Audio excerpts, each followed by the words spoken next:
It is said that other newspapers did not want to publish your article about the attack, so it appeared on your blog. Why? Why didn't they want to publish it?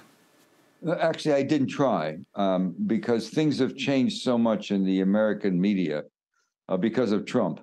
And so the newspaper I worked for the New York Times, I worked many years there, and for the New Yorker magazine, which is a very elite magazine, and even the London Review of Books, for which I worked, they've all moved into the position where they were so frightened of Trump and Republicans and the right wing that now they are very, very cozy with the Democrats, with Joe Biden. And so this is a story that I did learn about last fall, about the pipeline, what really happened. You know, I've been doing this for 50 years since I wrote about the My Lai massacre in Vietnam. So I've been doing it, and I just know what's possible and what's not. And what Substack is I'm basically an independent publisher. I publish myself, but because I'm not an innocent about this business, I have an editor with whom I worked at the London Review, a brilliant editor. I have a fact checker who worked with me at the New Yorker, the New Yorker is very precise about fact checking stories. So I have a lawyer. The lawyer that for the New Yorker who worked with me on all these hard stories I wrote without sources about what was going on in the Cheney White House and the Bush White House and the war there.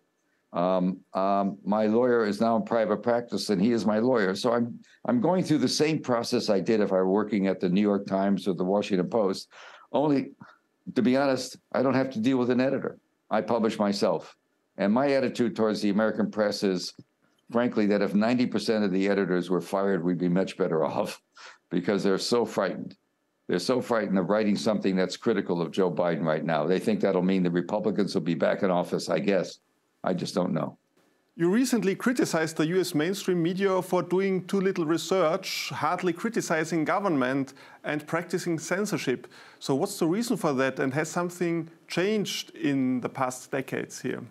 Well, certainly, as I just said, of course, the fear of another right wing, of another Republican coming in, you know, whether it's going to be Trump or this fellow from Florida, DeSantis, who have really very, I think, I'd be worried about them too because they have very narrow views and very conservative. And America has always been a country very open to ideas and open to immigration and open to health care for all. And so we have a new group coming in. The problem we have in America right now is we have a president that's involved in a war in Ukraine that is increasingly unpopular with most Americans because of the huge amounts of money that's going in. It's over $113 billion so far, and also the fact that there's a great belief that Ukraine is not going to win the war, and that it's going to be a disaster for the United States in this case. And so, it's for me to come up with a story that's very critical of Biden and the people that work around him, the Secretary of State Blinken and his National Security Advisor Sullivan. They're all very, very hard line on Russia and China, and their language has been so extreme that they've really alienated. They've done exactly the opposite of what they wanted to do. They've moved Russia and China together much closer. And that, you know, it just seems that it's time. I decided to go. I knew the main newspapers in America would be very resistant to this story because they've made a decision. You know, in America, you're either with Fox News or you're not, and they're not with Fox News. And so there you are. And so I'm a little bit I'm out there by myself, but, you know, I've been just doing stories that nobody believed for, 50 years. So what else is new?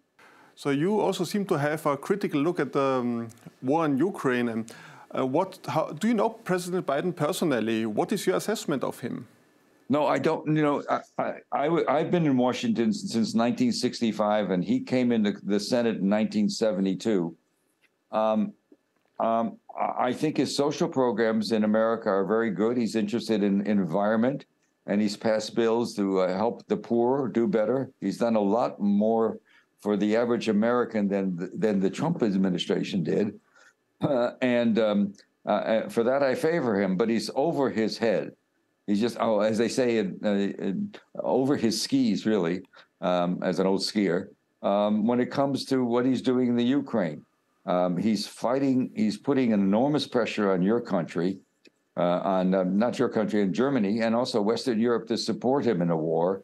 And what he did was simply, last fall, he had ordered the American intelligence community to put in place the possibility of blowing up the pipelines very early. He did that before the war began.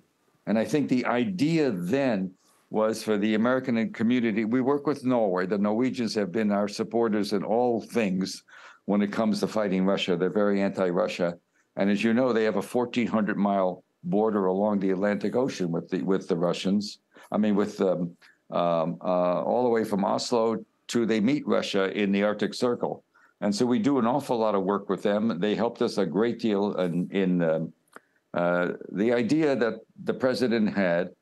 I write about this in great detail. The first story I wrote for this group this agency I work for, Substack, which is enormously powerful here in America. The first concern they had essentially was to maybe convince Mr. Putin not to go to war if we tell him that we are capable of blowing up the pipelines. The first pipeline, Nord Stream 1, was owned largely by Russian oligarchs, and it produced incredible amounts of very inexpensive and very clean gas to Germany, and to the point where the German industrial, Germany just was, it was powered by and empowered, and not only were they made warm by the gas, the very cheap gas they got for 10 years for more than that. They've been getting gas from Europe.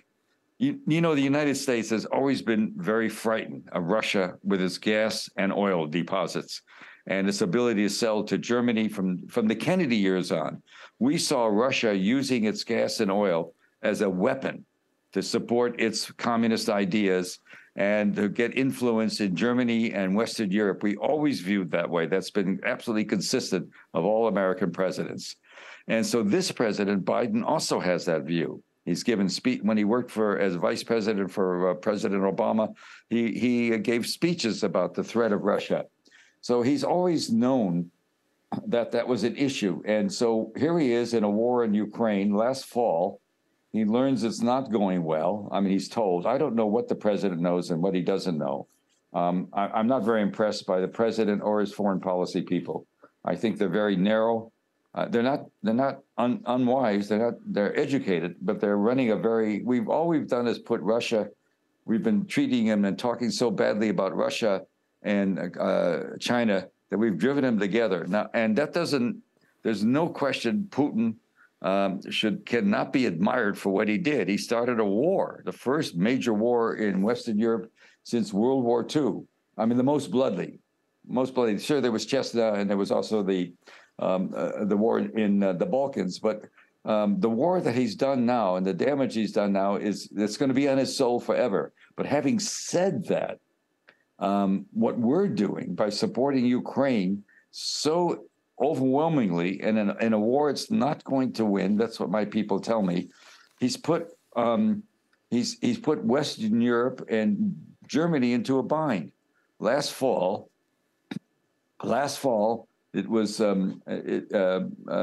you know, there was a new pipeline called Nord Stream 2 that was finished, that was built over the last decade, and it was finished in late 2001, but stopped by Chancellor Scholz of Germany. He had control. And Biden decided last fall in September to blow up the pipelines. He was afraid that the German chancellor would decide, I'm going to free the oil, the gas rather, that's there. The reason there was so much gas underground, the pipeline was 750 miles from Russia all the way to Germany and the Baltic Sea. It was full of gas. That's what blew up. That's what caused so much environmental damage. But Biden simply told Western Europe that we in America know when it comes to supporting Ukraine, if you don't want to go all the way, we're going to not let you open up the gas. We're not going to let the Russian gas get to you. We're going to take away your ability to keep your people warm and prosperous. That's what he's done.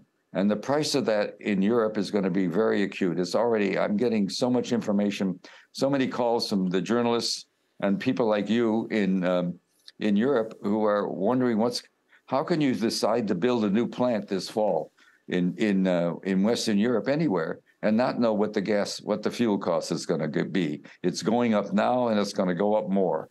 You no longer have cheap gas from Germany and you no longer can call on it.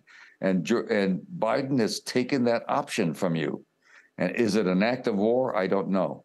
Is it it's certainly an act that's going to be very, very rough on Europe this coming year.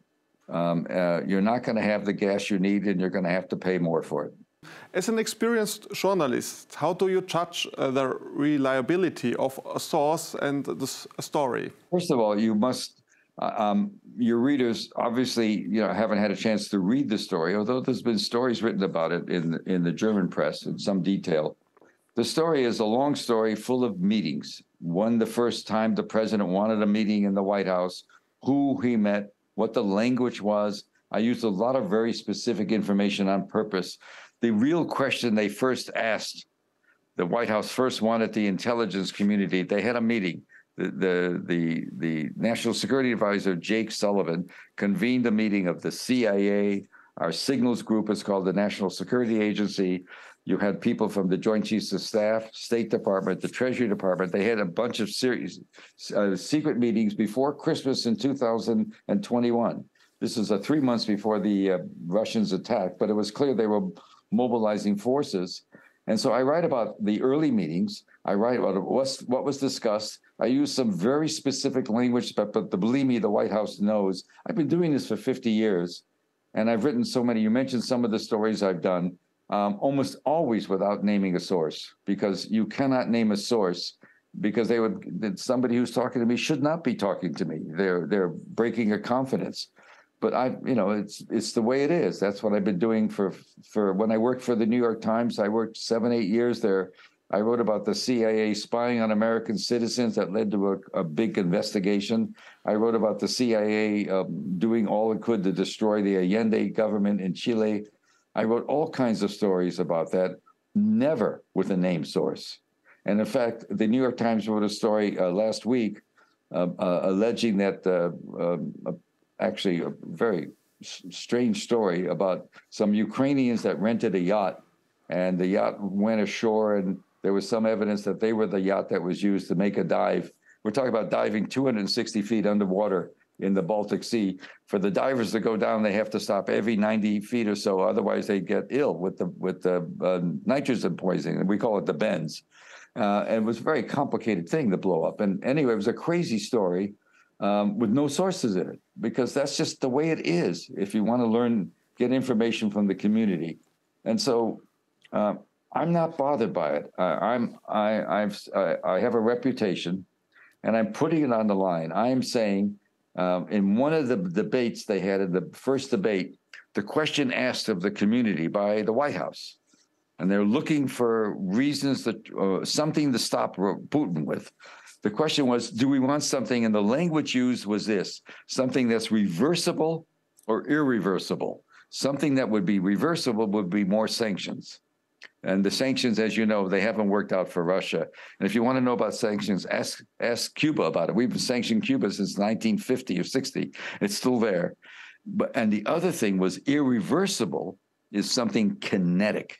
And that turned out to be bombing the pipelines. That was an option that Biden wanted. So when Biden did it in late September, not earlier, he did it after war was on for 6 months, and he was getting, for the first time, it was clear that Ukraine was not going to win this war. I don't know if you've been following it closely. Russia,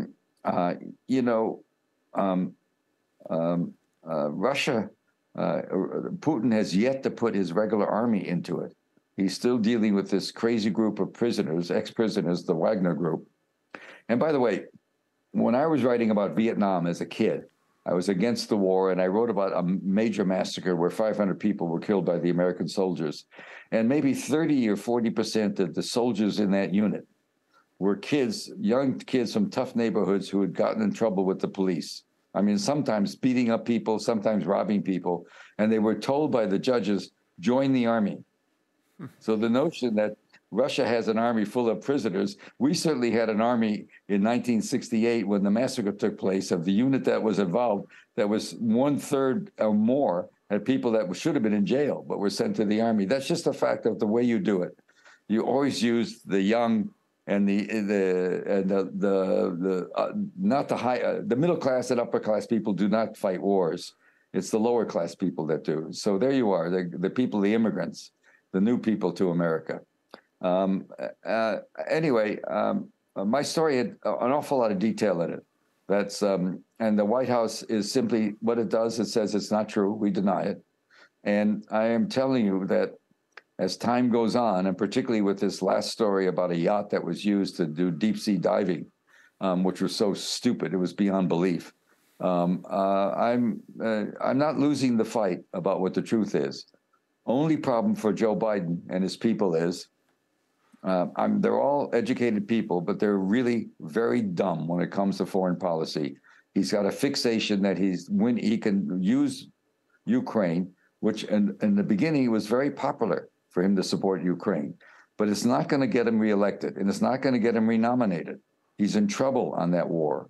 It's costing a lot of money. The public's turning against it, and right now we've been adding troops. We have 2 brigades, one in Romania and one in across the border in Poland. 2 brigades. That's a unit of 5 battalions. Some of the people watching a show who have military experience, we're talking about 25,000 soldiers there training with equipment coming every week. Why is he doing that now? Is he going to send American troops in to fight Russia? Or is he going to pretend this is all going to be NATO's doing? Something is up, and it's not good. And so that's what I'm trying to, with my reporting. And it's not popular. My old newspaper, the New York Times, is very critical of me. So is the Washington Post. So are the major American networks. I'm not getting support from them, but I'm getting an awful lot of support from an awful lot of other people. I mean, it's unusual for the US to do something like this attack to an ally like Germany and Western Europe. They all are affected by this. Didn't the president take a great risk in doing this? Do you think this can have some very negative consequences on the long run? Well, of course, I don't. My problem with this White House, and I think the president and his national security advisors just listen to each other. I mean, it's unbelievable how out of touch they are. We had a Secretary of State, Mr. Blinken, that didn't go to meet his counterpart in China 3 weeks ago because of a balloon. He said no. And now they're making a big fuss about a Russian drone plane. That was the Russians shot down a drone plane that I guess American or Ukraine drone plane. But they're not telling the American people that the drone was collecting information on where Russian troops were, so they would be targeted. I mean, it's perfectly not illogical to stop a drone that's relaying information that can kill your soldiers. The American people don't get told that. They just told it's outrageous that Russia did this, flew in and knocked off the drone. If you remember, we had a $110 million drone get shot down by the Iranians about a year and a half ago when we were spying there, and we understood we had crossed the border. Anyway. I think the president is in real trouble on this issue. He's lying about what he did underwater. He did authorize the hit, and the people involved know what he did. They know how the orders came. I know a great deal more about this than I want to write because I have to protect people that talk to me. He did it. He did it knowing. He knows about oil. He knows the energy business. He was giving speeches about it when he was vice president. He understands what it means. He told Europe that if you're not going to support me all the way in Ukraine, I'm going to make it impossible for you to rely on Russian gas. I'm going to blow it up. You know, as you know, Schultz had control over the second pipeline, Nord Stream 2. He sanctioned it. He could have freed it anytime he wanted it. And we had a spectacle of the chancellor of Germany coming a week and a half ago to Washington without reporters on his plane, without having a state dinner, without having a public news conference with the president. Just sort of, I hope they put him up in a good hotel instead of a Motel 6 or something. I don't know where they put him up, but he slunk in. He had 10 minutes with the president, no press allowed, and then he went back to Germany. I don't know how the press in Germany aren't going nuts about what he did. I don't know. I don't know why they aren't more critical of him. He's not a puppy dog. He's chancellor of a major, wonderful country with a great industrial base. The largest chemical company in Germany right now, BASF, the largest in the world, has been talking to the Chinese about maybe moving some assets there because they can't be sure they're going to get the gas they need. What's going to happen this fall if it's a bad winter? There's no reserves of gas in Germany. Where are they going to get the gas? The price is already going up. People in France are paying 5 times as much as they did a year ago for electricity. Most of the turbines are sponsored by, run by gas. What are you going to do this summer if it gets very hot? And the gas drives most of the electric turbines that produce air conditioning. How can you program anything? My president has done that to you in the Western Europe and in Germany. And he's going to pay dearly for that politically. He's not going to get renominated, and he's not going to be able to run for president. And he's done it to himself. The only thing he can do is lie and say, I didn't do it. And that's what he's doing. And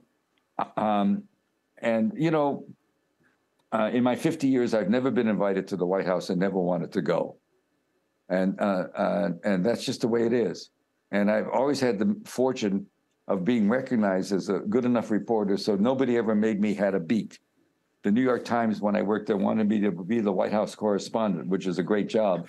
And I said, no, I don't want to work any place where I have to depend on being nice and friendly to get information. I want to be an outsider.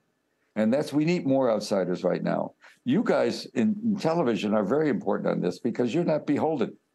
So I talk to you. I do a lot of interviews with European journalists because you're not beholden. You're free to publish and do what you want. So on the one hand, you have criticized NATO to provoking Russia, but on the other hand, you have also clearly condemned Putin's invasion. How do you think the US and Europe should have responded to this invasion in Ukraine? Well, what happened, the Secretary General Stoltenberg just said the other day what is the reality. He said that we've been fighting Russia on Ukraine since 2014.